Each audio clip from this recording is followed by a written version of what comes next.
Hey guys, it's Robin Artist Island Crafts and welcome to my studio. Today we are going to make a notions pouch with a vinyl window that you can also make a little bit larger and turn it into a project bag with vinyl windows. But as you might see, there are no binding strips. The one that many cross stitchers are using right now have that vinyl window that go all the way around and they just close it all up with a binding. And that's great. I have made several of those. They've done well in my shop. I just find that I have a difficult time putting the binding down nice and straight here with this whole piece of large vinyl here. I would show you an example, but I just don't have one anymore. And it just has that strip of binding that's going on there. And my binding tends to go like this. And when you can hide that in a quilt, but you can't really hide that on a clear vinyl bag. So I'm going to show you today how to make this notions pouch or small project bag. You can put some EPP in here. You can give it to your kids. They can put their Matchbox cars in it. Your little girls can put their hair accessories in it, maybe some Barbie stuff in there. Anything you'd like. But there are no exposed seams, so everything is all nice and sewn up. There's no binding. We are going to use cam snaps, which are readily available on Amazon or other places online and possibly in a store. I'm not sure, I've never seen them inside Joann's. There are other versions of snaps that you can use. They have a solid fabric on the back. You have your main fabric there, and if you could see through the window, you would see that there is a fabric, whether it's a contrasting, accenting, or whatever fabric that you put on the inside. This is the one that we're going to be working on today. I'll put down below in the description box all the measurements that you're going to need, but you're going to need a piece of vinyl. Now this vinyl measures 4 inches high and 6 inches wide. Now you can purchase your vinyl online. You can purchase it Amazon, of course, Joann's, Michael's. If you've purchased maybe a large bedding set recently that came in a vinyl bag, you can cut a piece of that vinyl out. My vinyl isn't super thick.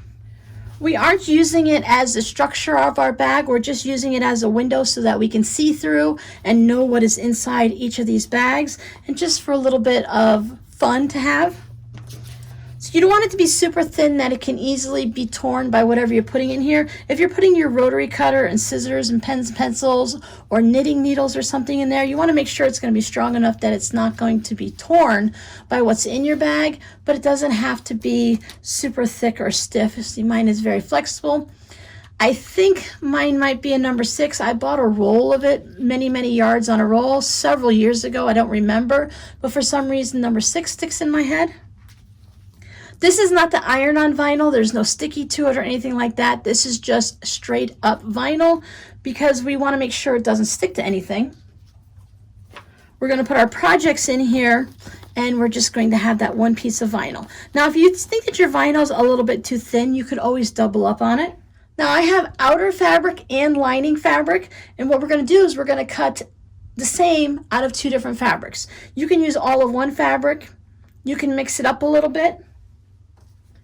When you do your inside, when you look through here, you can see this red fabric, but you can't see what's on the other side of these. So if you don't have enough of this fabric and you want this to be something fun that stands out, you can always use something, maybe just a red fabric here. So it's going to be the same that goes all the way around this window, but again, you're only going to see one side of it. Now on my outer fabric, I did add some interfacing. This is a medium weight interfacing. I'm sorry, I don't have the numbers exactly what it is. I just have something that's left over in my interfacing bin. You can use whatever you have. If you want something that's a little bit stiffer, you can use a more heavyweight one. If you only have lightweight, but you feel like you want it to be a little sturdier, you can go ahead and put it on your outside pieces and your lining pieces. If you're going to be making a larger project bag, maybe you might want to quilt this piece that's in here. If your fabric is a more sturdy or heavyweight, some of our quilting cottons are a little bit thin, some are just average, and some feel a little bit more sturdy. This pumpkin fabric on the inside is just a little bit heavier than the other fabric. So for this one, I just went ahead and put some lightweight interfacing on it, and that was enough. I don't want this to be stand up on its own super, super stiff or anything like that. But again, you can go ahead and quilt this piece that you're going to see, your accent piece in the center there. Or if you want, you can go ahead and quilt all your pieces. But for me, I just went ahead and put a medium weight interfacing on these two pieces on the outside. I have my vinyl window. I have interfacing on the two top pieces here. This is the back of my pouch, so when you flip it over, this is the piece that you're going to look at right here, and I did also interface that. So my vinyl, once again, is a 4x6 piece. It is 4 inches tall by 6 inches wide. My two side pieces, they measure 2.5 by 4, so I have 2 for the outer fabric and I have 2 for my inner fabric. 1 piece of vinyl, unless you want to use 2 because yours is a little thin. My top and bottom strips are 2.5 by 10, interfaced on the outside, 2.5 by 10, nothing on my lining, and then my large outer piece is 10 by 8, interfaced, and then 10 by 8, the one that's going to be the accent that you're going to see through the window, and that one has no interfacing. When you're sewing the project bags that have the binding on it, you're going to be sewing directly on the vinyl. So for that, you need some type of a Teflon foot. I'm going to encase the vinyl into my cotton fabrics, so I'm not going to have to worry about that. The thing I worry about the most is where is my vinyl? You can always put a little piece of washi tape on it on a little corner or something so it's easy to see, because once you lay it down, if the light's not hitting it just right, it's really easy to misplace. I'm going to go ahead and stitch my side pieces on first, because I only cut these the size of my vinyl, and I'm going to have the top and bottom be the longer one. So these two pieces need to be sewn on first. And the reason we want to do that is there's going to be a special thing that we do with the top. So we need to have a long strip here.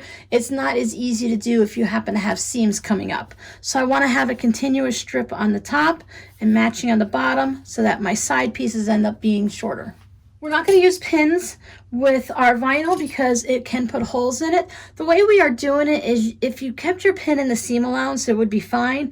But I like to just stick with the habit of I don't put pins through vinyl. My vinyl piece, this is my outside. And this is going to end up looking like this. And then on my back,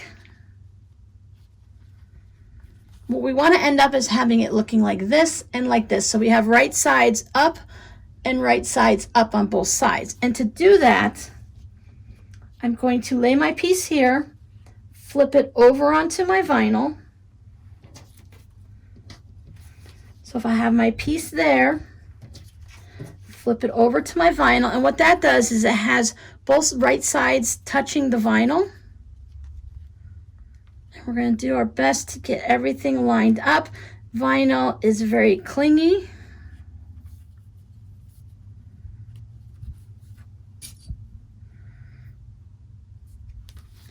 We're going to take this to the sewing machine. I'm going to show you how to sew this one, and then the rest of them are going to be about the same, and I'll walk you through those steps. Now, normally I sew with a 2.0 stitch length. I'm going to bump it up to a 2.5. My machine goes from 2.5 to 3.0. 3.0 is a little bit too long of a stitch for me. So if yours goes up to 2.8, if you want to try that, go ahead. Maybe practice on a little piece of scrap vinyl first and see how it looks. I'm going to go with 2.5, and I'm going to stitch a 3/8 inch seam allowance all the way down the side. And that's going to end up giving me, it doesn't matter left or right unless you have directional fabric, but this just happens to be my left side. If you have a little piece of scrap fabric, if you want to start off on that or use a leader ender.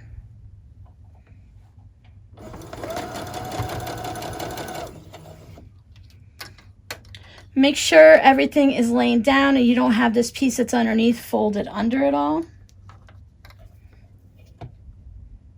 Just like when we're piecing our quilt blocks, I'm not going to worry about back stitching at the beginning here. I will be putting another piece across it.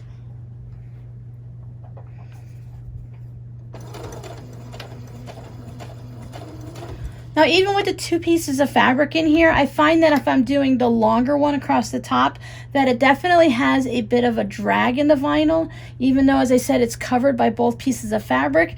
Also, when I use certain interfacings, it can also have a drag. So you might put your interfacing on the top so that you can control it a little better and see what's happening. On my longer strips, I do like to put a lot of the clips on just to make sure it's working.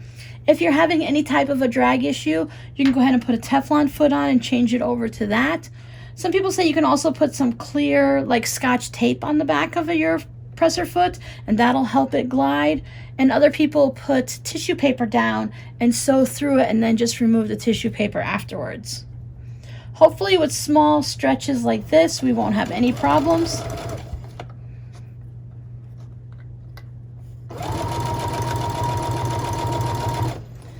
If things come off at the end and the fabric is a little bit longer than the vinyl, then we can always trim it.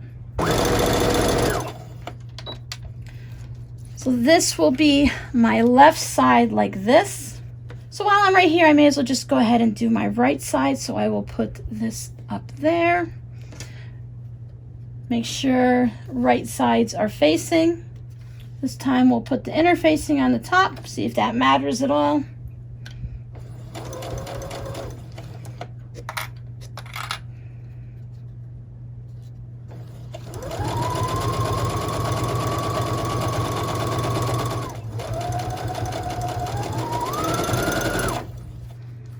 There's our 2 pieces. Our dark blue is on the outside. Now you can't take this to the iron and press it because the iron will melt your vinyl.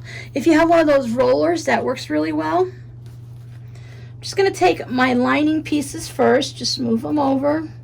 I have a little wooden iron here that'll work, or you can use your fingernail. You just don't want to stretch your vinyl. Treat it like a bias so nothing stretches. I can bring this side. Now, of course, I have the interfacing there, so that side's going to be a little bit tougher.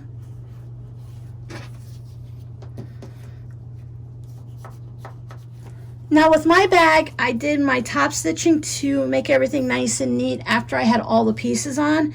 If you were to do this one right here and we would take this back and just top stitch along here, about 1/8 of an inch, 1/4 of an inch. Sometimes it's easier to do, I would do whatever's smaller than your seam allowance. So if you did a 1/4 inch seam allowance, do 1/8 of an inch. If you did 3/8, you can go somewhere between 1/8 and 1/4 and be fine. It's just a little bit easier. You can make it as wide as you want, decorative stitches. But if I were to go all the way down here, and that would be fine, it would make my next step easier. But I would then have this seam right here. I'd have the line of stitching right there. So then when I go to do this one, I would end up coming all the way across and I'd have my thread going across there. So if your thread is matching, it won't be noticeable, but on this one you see I have some white thread going around or a light gray. That's very noticeable, and I'd rather have that nice squarish window going around it than having like a wide H where you just have your stitching here and there. So our next pieces are the tops and bottoms. So if you want to double check, you can always do this step again to make sure. So you're going to put, you want your fabric to be like that. So if you want to make sure a certain way is up, maybe I want my leaves to go up, I would lay it this way and then put it down.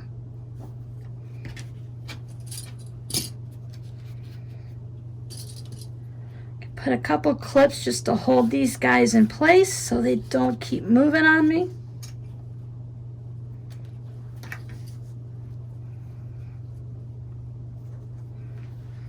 Line up all of my corners.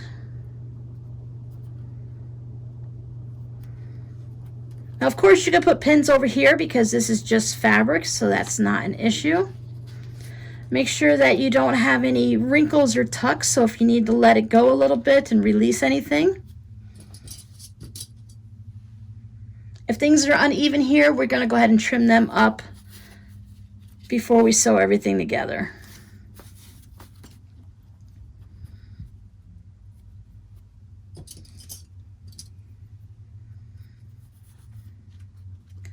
Now I want to double check. You see how I have too much fabric there?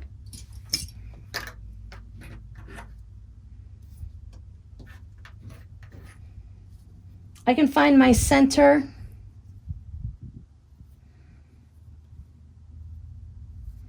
maybe I didn't get my seam allowance right, or maybe the calculations that I used weren't exact. Maybe I just went ahead and pinned it in a weird way. So remember, after we have that on, we also have to put this piece on.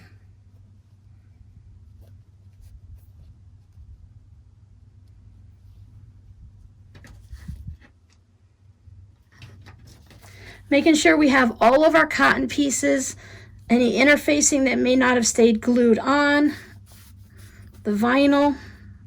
We want to make sure we're sewing through everybody.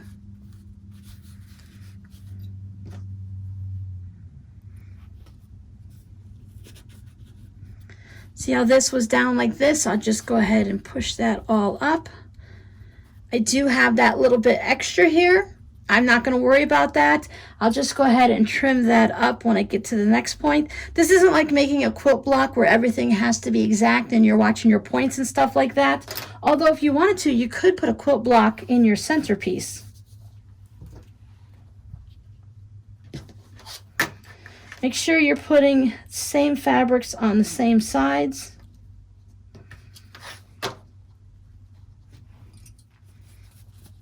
I'll take it over and I will stitch it down on this side, come back around and stitch over there. So all 4 bits, all 4 corners, edges, sides of my window are sewn. Give it a nice finger press.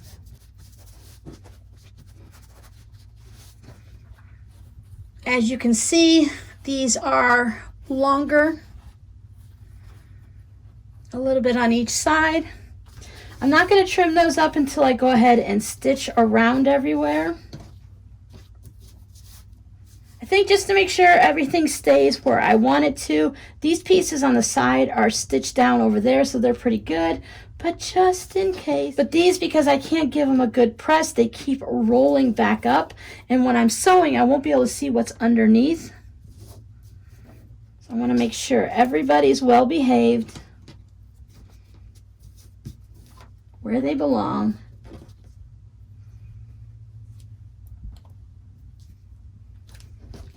So look, everything looks good here.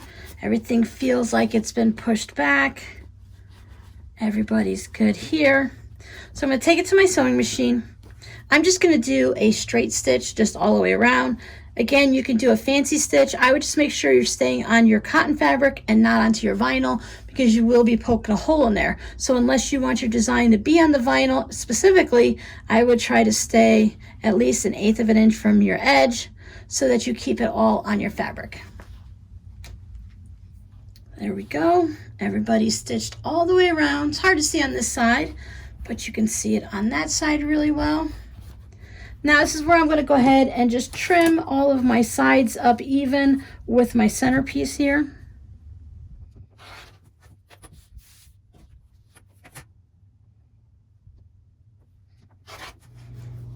Now we're not going to be able to turn this bag like you normally would through the lining or through a zipper pocket like I do with the tote bags or anything like that, because the front is one piece. You have 3 pieces. We have our piece that we just created. I have the lining that we're going to be able to see through here. Now because I trimmed these pieces here up, the next ones are going to need to be trimmed up a little bit too. And then we have our backing piece here. Before we go any farther, I'll go ahead and trim these up so everybody is the same size. Now you might not have to do this. You might have gotten your seams and everything worked out really well for you.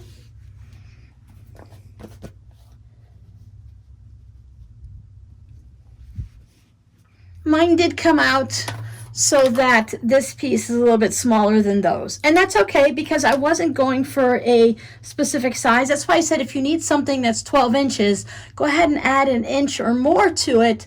Add your seam allowance and then maybe double your seam allowance or a little bit over 1 inch, just so in case you have to do any trimming, then you'll have that extra space and you won't make it smaller than you originally wanted to. Same thing as if you're going to be quilting these pieces in the back. You want to make sure that they're a bit bigger so that when you quilt it and it gets smaller, you still have the size you need. Otherwise, you can do like I'm doing, and you can just trim your piece.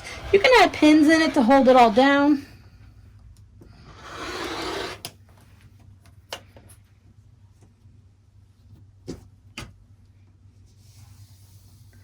As long as all of my pieces are as close to the same size as possible, I'm happy.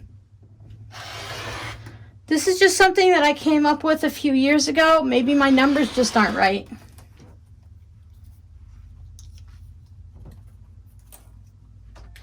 If it's something I've done, the numbers probably aren't right, or we're just talking 1/4 of an inch to 1/2 an inch here. So my numbers could be wrong and my stitching could be wrong. Chances are it's a combination of the two.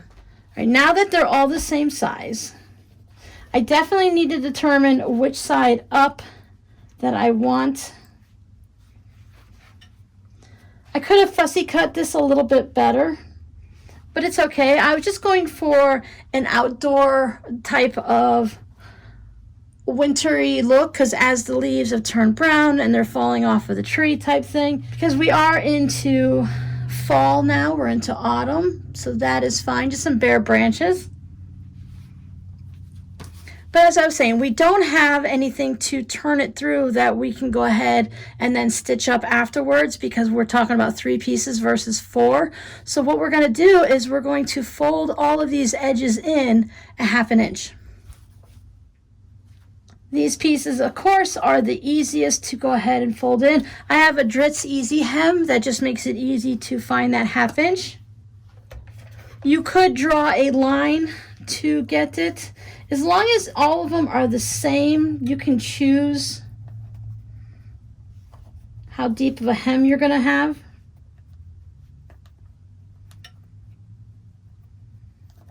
If I'm doing 3/8 inch seam allowance, then I know when I stitch around that this is going in further deeper than whatever it is. So if you're doing 1/4 inch, so you go down 1/2 inch, 3/8, it's still just a little bit shy, but I know I'm still going to be okay.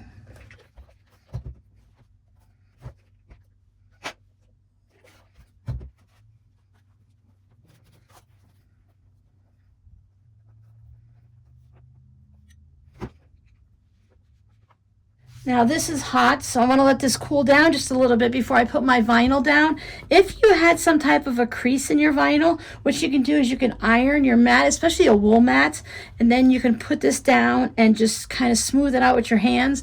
Or you could take a blow dryer and stand pretty far back, just enough to warm it up. You don't want to make it all extra wrinkly. But if I put this right down on that hot steamy mat, then I could have some type of a wrinkle or a stretch going into my vinyl. So if you have a directional thing here on the back and you want it to be a certain way, you want to make sure that you're going to be folding down the top. So I'll start with this guy, folding my lining out of the way. Just be careful you don't hit that vinyl. Flip it over.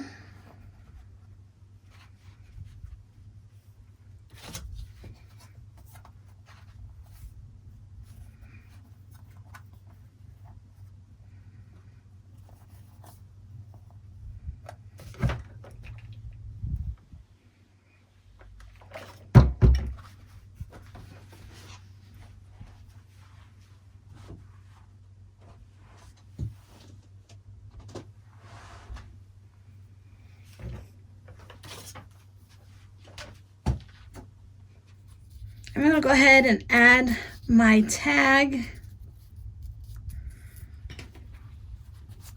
It's going to be small enough that it doesn't intrude on the window, so I'm just going to go ahead and stitch this down here. Now when we get ready to put this together to do our stitching around the 3 sides, we want to make sure that we match everything. So this is our lining fabric, and the folds are up at the top, so I want my lining fabrics to be right sides together. And when I come over this way, I want my outer fabrics to be right sides together, again, with my folds all at the top. So I'm taking my piece, our special vinyl piece, and we're going to sandwich it in between our lining and our outer fabric. And we're just going to make sure that same fabric touches same fabric. So I'll line all of my corners up, which is why we trimmed everything to match.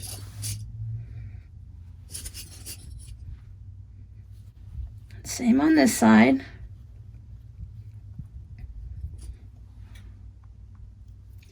We're going to be stitching down these two sides in the bottom, so I don't need to put anything here, but I'm going to put one clip in the center just so that everybody behaves themselves and they don't do anything crazy when I'm not looking.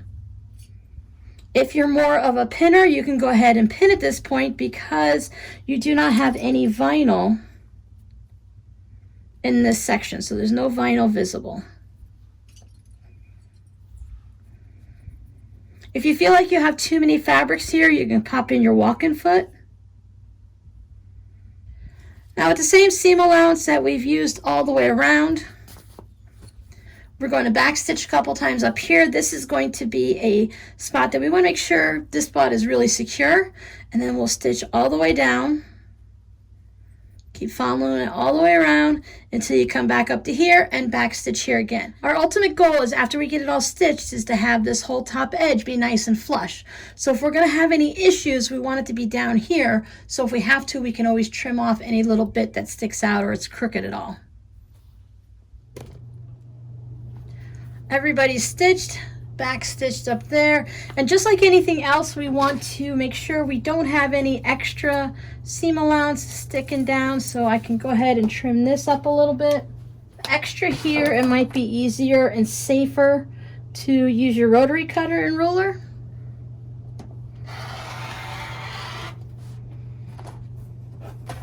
It's because we do have a lot of layers.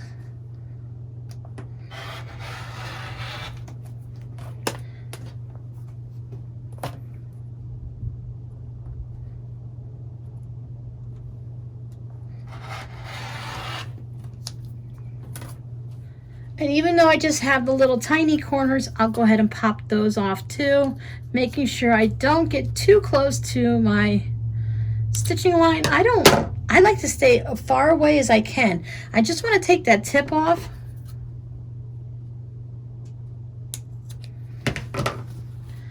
I'm not the type that gets really, really close because I don't want to ruin the integrity of that stitching line. If you're going to get really, really close, you could always back stitch a couple times, even if you go into the seam allowance, just to take care of that. Now we have to figure out how to turn it right sides out. So if you think about it, these are our outside fabrics, so we want those on the outside. If we were to turn it, we can't turn it there. If we were to turn it here, then we would have our inside fabrics on the outside. So if you changed your mind, you can always flip it around the other way now, but I want to have these. This is how I decided I wanted mine.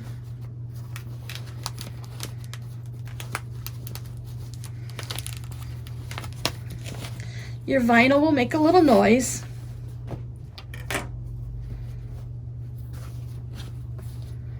I'm going to go in between all of the layers and just with my finger bring that corner out.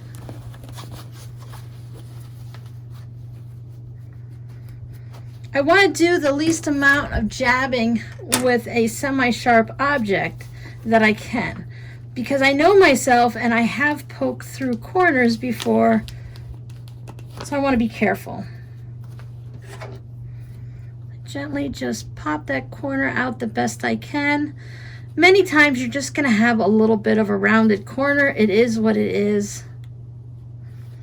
I know there's a lot of little tips and tricks that you can try.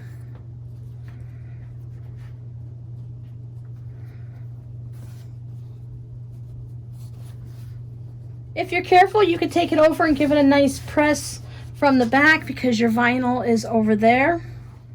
I'm going to take this over to my sewing machine, and what I want to do is, you can put pins or clips in. I want to line everything up.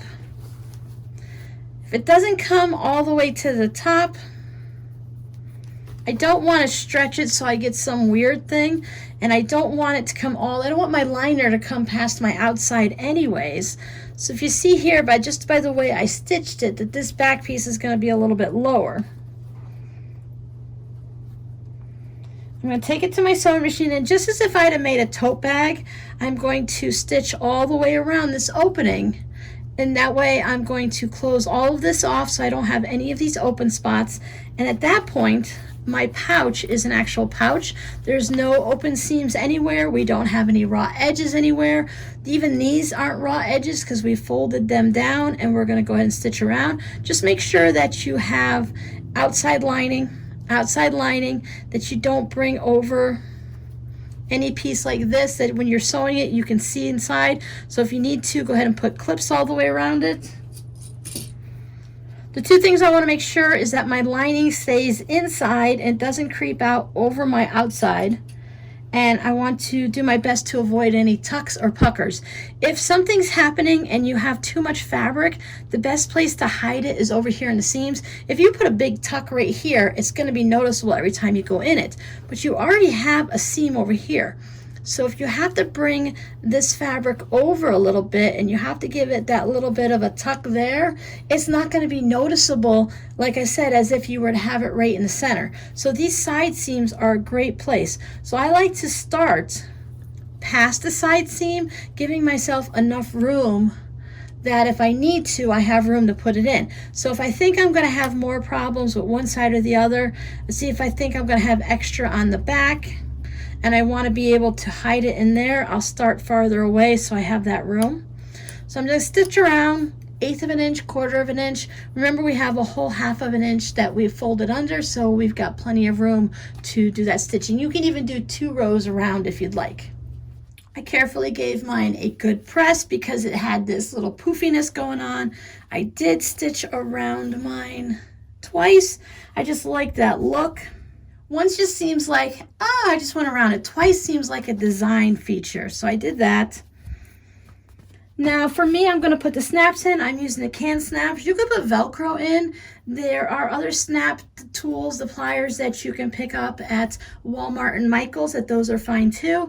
I started using cam snaps because I saw that they were the plastic ones versus the metal. Therefore, they don't rust. They're when I first started looking at these, it's what they use for cloth diapers. I couldn't tell you if it's still the same. Now, I only have black and white snaps, but if you check on Amazon, you can buy them in a multiple of colors. You can buy black, you could buy white. I think you can also buy gray, buy like 100 of them. Each individual color, boxes with the multicolors, and I've seen where they have hearts and stars and other designs. So that might be something that is fun to use also. I do have a little template that I like to use for my snap bags so that I don't have to constantly keep measuring, and then I know everything is even. I can choose to put 3 snaps in. This one just has the 2, so maybe I'm a little concerned that what I'm going to put in there, it might come out in between or something. So for this one, I'm going to put 3 in. So I have my 3 snap template. I know I just line it up with the top. I think I'm going to go from the back just because it's easier. I don't have to touch the vinyl. I have one of these white jelly roll pens, so I don't have to worry about marking on the dark fabric. Now remember, we have that seam allowance in there, so if you put your snaps up a little too high, you're going to be going through all that seam allowance, and it's going to be a little bit harder for your snap to connect and stay closed because that's giving you all of those extra layers. So I'm not putting any type of a gouge into my good cutting mat.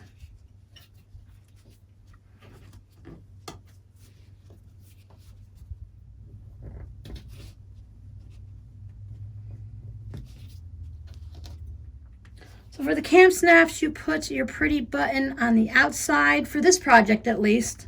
Push it all the way through.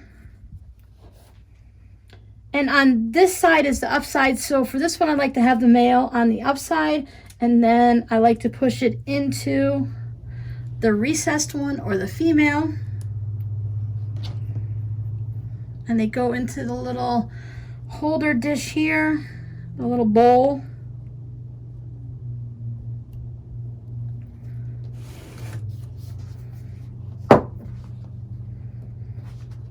If you're going to be making a lot of these, there's a big desktop version of this that you can use that would be much easier. And you can also put the different metal snaps and pieces and stuff like that in also. And then on this side, you're going to put your outside pretty snap.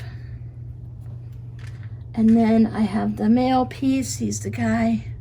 It's a piece that has the pushing button that goes in, the snapper. You're getting all the real terminology here on my channel. I like to give it a test snap because sometimes it just needs to be tightened down again. So I've got a good snap to it. It feels like everybody's secure. So I'm going to go ahead and continue putting these on, and then I'll show you what it looks like. Here we go. One finished Notions pouch or English paper piecing pouch. I've got my nice blue on the outside.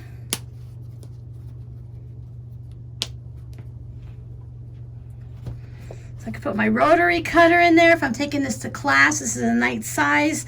You can make it for a bunch of your friends in class. Take it with you on a retreat. I've never been on a retreat, but I hear people like to take little gifts to their friends and everything, so you can make a bunch of these up. So I hope you had fun, and I hope you enjoyed learning how to put a vinyl window into a pouch without using any of that crazy binding.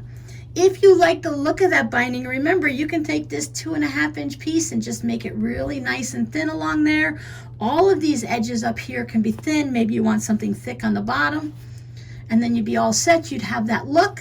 Or you can just go ahead and be creative and make it the way you'd like. You could piece any of this. You could use your crumbs. You can use string blocks. You can use small quilt blocks. If you make it 12.5 inches, you can use a 12.5-inch block. Put something fun in here. Remember, these pieces aren't going to be seen unless you open it up like this.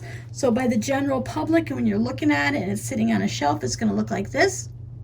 So your code word today is going to be limb, because we went out on a limb today and made ourselves a new pouch. We really didn't, because they're not that difficult. You just have to follow through step by step. Once you get all of your measurements and you figure out your different sizes, you figure out your favorite Notion size and then your larger size, and you can just mark them down in a book so you don't lose them, put them in your phone or something like that, email them to yourself, and then you can just make the pouch over and over again when you know what numbers work.